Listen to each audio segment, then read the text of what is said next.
अगर आप उन चीजों को खरीदते हैं जिनकी आपको जरूरत नहीं, तो जल्दी ही आपको वो चीजें भी बेचनी पड़ जाएंगी जिनकी आपको बहुत जरूरत थी।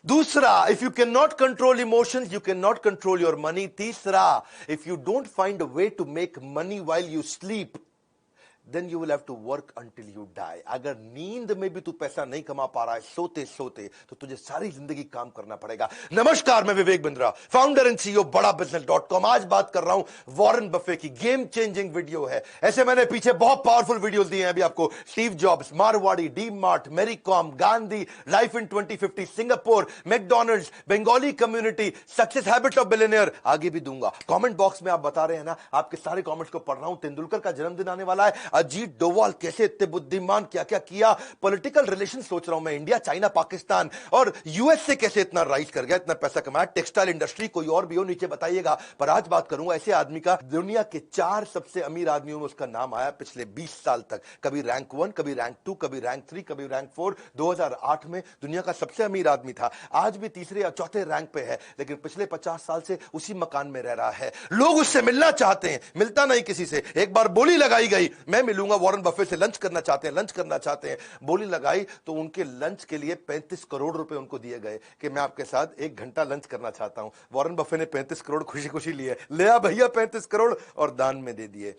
उन्होंने सोचा कि ये बड़ा अच्छा तरीका है, मेरे साथ लंच करने आ रहा है, 35 करोड़ मैं दान दे दूंगा। Living legend of investing, financial advisor है भैया। किनके? दुनिया के बड़े बड़े प्रेसिडेंट्स और दुनिया के बड़े बड़े बिजनेस टाइकून्स के फाइनेंशियल एडवाइजर।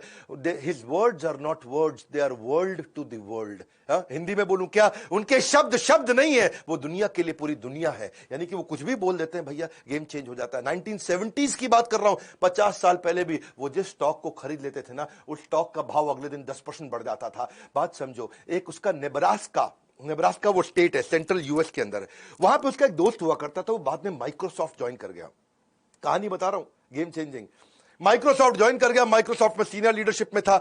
नेब्रास्का के उस दोस्त ने एक बारी उससे पूछा, भैया वॉरेन बफे एक बात बता, तू माइक्रोसॉफ्ट में इन्वेस्ट नहीं करता, उसका स्टॉक नहीं खरीदता, तुझे क्या लगता है माइक्रोसॉफ्ट में कोई कमी रह गई है जो तू उसका स्टॉक नहीं खरीद रहा? उसने ईमेल लिखा वॉरेन बफे को। वो जिंदगी का पहला ईमेल, वॉरेन बफे ने उसको रिप्लाई किया। नेब्रास्का का उसका दोस्त था, तो उसने रिप्लाई करते वक्त बताया, मैं माइक्रोसॉफ्ट इसलिए नहीं लेता, इसलिए नहीं लेता, इसलिए नहीं लेता, बहुत सारे कारण लिख दिए। और साथ में उसने उसको नेब्रास्का की फुटबॉल टीम जो बड़ी बेकार थी उसके साथ भी कंपेयर कर दिया।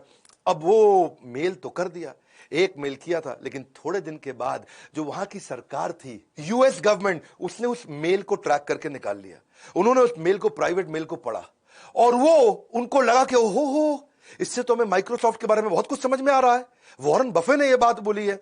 वो मेल जाकर के बाद में वॉल स्ट्रीट जर्नल के अखबार में छप गई। इसको बहुत बुरा लगा, मेरी प्राइवेट ईमेल पहली बार लिखी थी और सरकार ने निकाल करके अखबार में छपवा दिया। वो दिन आखिरी दिन था उसका, उसके बाद उसने कभी किसी को मेल नहीं लिखा। उसको इस बात का दुख नहीं था कि मैंने माइक्रोसॉफ्ट की निंदा करी, उसको इस बात का दुख था कि मैं नेब्रास्का नाम के स्टेट में रहता हूं, और उसमें छोटा शहर है ओमाहा, लेकिन मैंने जो है नेब्रास्का की फुटबॉल टीम की बेइज्जती करी है, ऐसा ना हो जाए मुझे यहां से घर छोड़ना पड़ जाए। बहरहाल एनुअल लेटर जरूर लिखते हैं अपने सारे शेयर होल्डर को, और जो एनुअल लेटर लिख करके भेजते हैं अपने शेयर होल्डर्स को, जो अपने इन्वेस्टर्स हैं, जब ये उनको भेजते हैं तो पूरी यूनिवर्सिटीज बैठ करके उनके एनुअल लेटर को पढ़ती है, इनकी कही हुई बात को पढ़ा जाता है। यूनिवर्सिटी सिखाती है, अरे देख भाई वॉरेन बफे ने चिट्ठी लिखी, अरे क्या लिखा होगा इसके, 63 कंपनियां हैं आज वॉरेन बफे की। मेरा वीडियो देख लेना भैया, थोड़ी देर के अंदर मैं इतनी सारी लर्निंग देने वाला हूं। 63 कंपनीज वॉरेन बफे की, हर कंपनी के सीईओ को साल में एक चिट्ठी भेजता है, ना मिलता है ना फोन पे बात करता है। वॉरेन बफे साल में एक चिट्ठी भेज दी और उसमें लिख दिया, भैया तुम्हारा ये गोल है, तुम्हारा ये केपीआई है, ये तुम्हारे की परफॉर्मेंस इंडिकेटर, और ये तुम्हारे इस साल के गोल होने चाहिए, इसको अचीव करके दिखाओ। एक चिट्ठी भेजी, बस हड़कंप मच जाता है। कोई मिलता नहीं, कुछ बात नहीं करता, मीटिंग ले, क्योंकि उनकी आदत क्या, पढ़ते रहते हैं, 10-10, 12-12 घंटे तो रोज पढ़ते हैं, कोई मीटिंग करते ही नहीं। वो हार्वर्ड बिजनेस स्कूल में पढ़ने गए थे, उनको रिजेक्ट कर दिया, उसको एडमिशन नहीं मिला वॉरेन बफे को हार्वर्ड बिजनेस स्कूल में। आज Harvard business school Warren Buffett की केस स्टडी सिखा रहा है सबको। आज बता रहा है भैया वॉरेन बफे इतना बड़ा कैसे होगा, उसको उस समय पढ़ने नहीं दिया था। आज एक बात समझ लेना, जो सबसे बड़े 100 अरबपति हैं दुनिया के, उनमें से 80% लोग खुद से अरबपति बने हैं, माँ बाप के पैसे से नहीं बने हैं। और वो बड़ी अच्छी एडवाइस भी देते हैं लोगों को, कहते हैं क्रेडिट कार्ड से दूर रहना, पैसे ने आदमी को नहीं बनाया, आदमी ने पैसे को बनाया, इसको याद रखना। और दूसरे के कहे अनुसार काम नहीं करना, अपनी बुद्धि से काम करना। बचपन में इनके खून के अंदर बिजनेस घुस गया। इनको पहले से ही पता था अमीर तो बहुत बनने वाला हूं। 6 साल की उम्र में रिसर्च करने चले गए दुकान के बाहर। अरे कौन सी कोल्ड ड्रिंक के ढक्कन ज्यादा है, बाहर जाके ढूंढने लगे। अरे इसका ढक्कन उसका ढक्कन, अलग अलग ढक्कन देखे उन्होंने। वहां जाकर रिसर्च में इनको समझ में आया सबसे ज्यादा कोल्ड ड्रिंक के ढक्कन बाहर कोका कोला के पड़े हैं। उससे उसने धंधा चालू कर दिया। 6 कैन कोका कोला के 25 सेंट में खरीदता था, 30 सेंट में बेचाता था। 25 सेंट में खरीदता था, 30 सेंट में बेचाता था। हर रोज 5 सेंट बचाया। 6 साल की उम्र में जब बच्चे कंचे खेल रहे हैं, ये धन से धंधा करना शुरू कर दिया। और वो जो कोका कोला पे रिसर्च किया, वहां से इसको रिसर्च की आदत पड़ी। 11 साल की उम्र में इसने पहली बार एक स्टॉक मार्केट, शेयर मार्केट में इन्वेस्टमेंट किया। इसके पिता ने इसको गाइड किया था। वहां पे सिटी सर्विस नाम का एक स्टॉक था, जिसको उसने 38 रुपए के भाव में, $38 के भाव में खरीद लिया। अब वो हुआ क्या, वो नीचे गिर गया। नीचे गिरा, इसको बच्चे टेंशन हो गई। अरे नीचे गिर गया, नीचे गिर गया। बैठा रहा टाइट, वेट किया। जैसे ही वो $28 से वापस $40 हुआ, इसने तुरंत जाके बेच दिया। लेकिन थोड़े दिन के बाद वो $200 का हो गया शेयर। इसको लगा यार मैं तो $2 कमाए थे, ये तो $200 का हो गया, बहुत कमा सकता था। बड़ा परेशान हुआ उस समय। लेकिन उसको सीखने को मिला कि भैया ऐसा है, मेरी बात समझो कि जिस चीज को टाइम लगता है, अगर कंपनी अच्छी है, इसको ग्रो करने में टाइम लगता है तो लगेगा। मैंने जल्दी कर दी। हाँ, ऐसा नहीं है कि एक औरत और एक पुरुष जब ये दोनों मिलते हैं तो 9 महीने में बच्चा पैदा करते हैं, तो 9 पुरुष लगा दो तो 1 महीने में बच्चा पैदा तो हो नहीं जाएगा। या 9 महिलाओं को जोड़ लो इकट्ठे तो भी 1 महीने में बच्चा पैदा नहीं होगा। 9 महीने लगता है। तो मैंने वेट नहीं किया, इसलिए मैं हारा। ये एक्सपीरियंस उसको लॉन्ग टर्म वैल्यू इन्वेस्टिंग के बारे में समझ में आया। बाकी सारे बच्चे बेसबॉल खेल रहे थे और ये बाइंग स्टॉक्स खेल रहे थे। 16 साल की उम्र में $53,000 कमा चुके थे। कभी कलेक्टर स्टैंप बेचते थे, कभी गाड़ी साफ करते थे, कभी पुरानी गोल्फ की बॉल लेके उसको रिफर्बिश करते थे, कभी जाकर के वॉशिंगटन पोस्ट जो उनका सबसे फेमस अखबार था वहां का उसको बेचते थे। $175 कमाया करते थे रेगुलरली। अपने उस समय के टीचर से ज्यादा कमाते थे। 17 साल की उम्र में पिता ने वॉटन भेज दिया, जा भैया वॉटन में पढ़ के, सबसे बढ़िया बिजनेस कॉलेज। वॉटन गए, थोड़े दिन एडमिशन लिया, पढ़ना शुरू किए। टीचर वहां पढ़ा रहे, छोड़ के आ गए। माँ बाप को बोले अरे इस टीचर से ज्यादा तो मैं जानता हूं। पढ़ने में बहुत तेज थे ना ये। जो टीचर सिखाता था उसे 4 कदम आगे रहते थे। जितना टीचर कमाता था उससे ज्यादा पहले ही कमा लेते थे। 17 साल की उम्र में इसने क्या किया, एक दिन बाल कटाने गया नाई की दुकान पे। भैया बोला बढ़िया बढ़िया बाल काट दो। लेकिन नाई बोला यार मैं वेट कर भैया, अभी 3 आदमी बैठे हैं। इसको समझ में आया लोगों को वेट करना पड़ता है। इसने का नया बिजनेस आइडिया, 17 साल की उम्र में एक पिन बॉल गेम का बढ़िया बिजनेस आइडिया कर दिया इन्होंने। पिनबॉल गेम कैसा होता है, ये समझो जैसे इंडियन कंचे होते हैं ना, उसका पॉलिश्ड वर्जन। हाँ, वहां पे टेबल लगा दी, उसमें कंचा छेद में फेंकना रहता है, तो वो निकल पिनबॉल मशीन बोलते हैं उसको। इन्होंने $25 की मशीन ली, जाके नाई को समझाया कि मेरी बात समझ भाई, तेरा इसके अंदर कोई रिस्क नहीं है, नो रिस्क प्रेपोजिशन। पैसा मेरा है, लगेगा, लोग आएंगे खेलेंगे और उनको मजा आएगा, तेरे पास ज्यादा लोग आएंगे, वेट करते वक्त वो खेलते रहेंगे। अच्छा, लोगों को अच्छा लगने लगा। हाँ, उसमें क्या सिस्टम था कि भाई 5 सेंट डालो और 20 बॉल मिलेंगी, आराम से खेलते रहो। नाई भी फ्री हो गया। बोला नहीं नहीं, अभी तो किसी और के बाल काट ले, अभी तो मेरे कंचे चल रहे हैं भैया। वॉरेन बफे ने कहा कि नाई तेरे को पैसे नहीं लगाने। उससे क्या हुआ, जितने लोग थे उसी के यहाँ करके बाल कटाने आते थे। भैया इसी के बाल कटा लो, है क्योंकि यहाँ तो गेम खेलने को मिल जाएगा, वेटिंग नहीं करना पड़ता, बाकी जगह वेट करना पड़ता था। नाई को मजा आने लगा। धीरे धीरे इसने वॉशिंगटन डीसी में सारे के सारे सैलून के अंदर अपनी वो गेम इंस्टॉल करनी शुरू कर दी। $25 से बिजनेस चालू किया, रोज पैसा कमाया, रोज पैसा कमाया, और आने वाले समय में 1 साल के अंदर $1000 में बिजनेस को बेच दिया। $25 से $1000। उसके बाद इसको एक दादाजी की कहानी सुनाता हूं।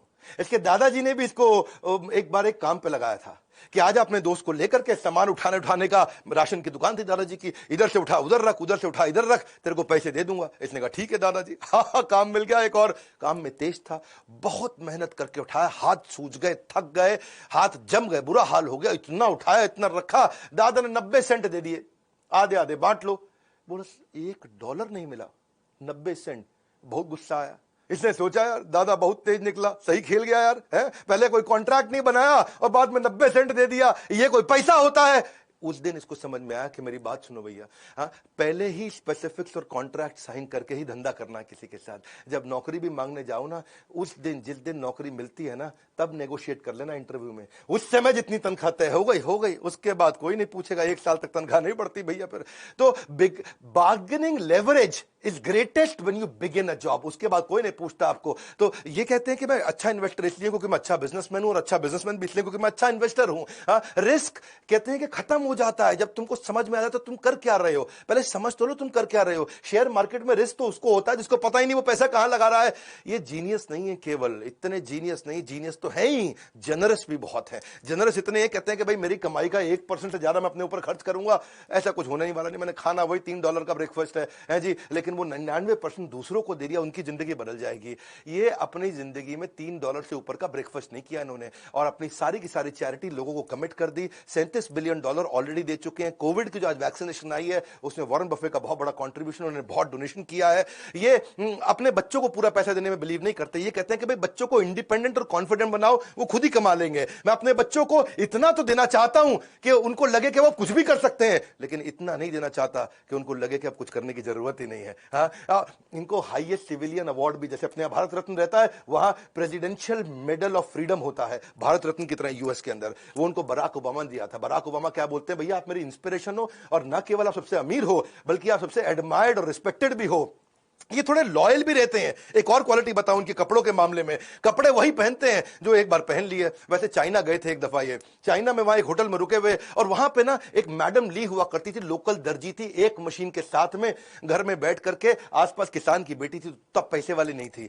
तो वो उसने देख लिया वॉरेन बफे को उसी होटल में जाते हुए, और वॉरेन बफे उसके लिए इंस्पिरेशन थे। किसी तरह से होटल के रिसेप्शन से फोन करा के अपने 2 आदमियों से उसने अपॉइंटमेंट ले लिया। वो 2 आदमी घंटी बजा के रूम में घुसे, जाते ही उसका नाप लेने लगे। ला भैया शर्ट का नाप दिखाओ, कोट का नाप दिखाओ, गर्दन देखो, चेस्ट देखो, हैं जी, पेट देखो कितना है। जितनी देर में वॉरेन बफे को कुछ समझ में आता, वो कहते हैं सूट का कलर सिलेक्ट कर लो जी। सिलेक्ट कर लिया। उसने कहा पैसे बताओ, इतने में वो लड़के चले गए। अगले दिन सुबह क्या जबरदस्त स्मार्ट सूट, एकदम बढ़िया स्टिचिंग का, पहुंच गया वॉरेन बफे के पास, और उससे पैसा भी नहीं लिया, उसको गिफ्ट कर दिया, क्योंकि वो मैडम ली जो थी वो उसकी बड़ी फैन हुआ करती थी। तो इसने कहा कि भाई सूट बड़ा अच्छा है, ऐसा करो मेरे को 2 सूट और बना दो। मैडम ली ने 20 सूट उसको 3 दिन के बाद फिर से भेज दिए, और 20 के 20 सूट का 1 रुपया नहीं लिया।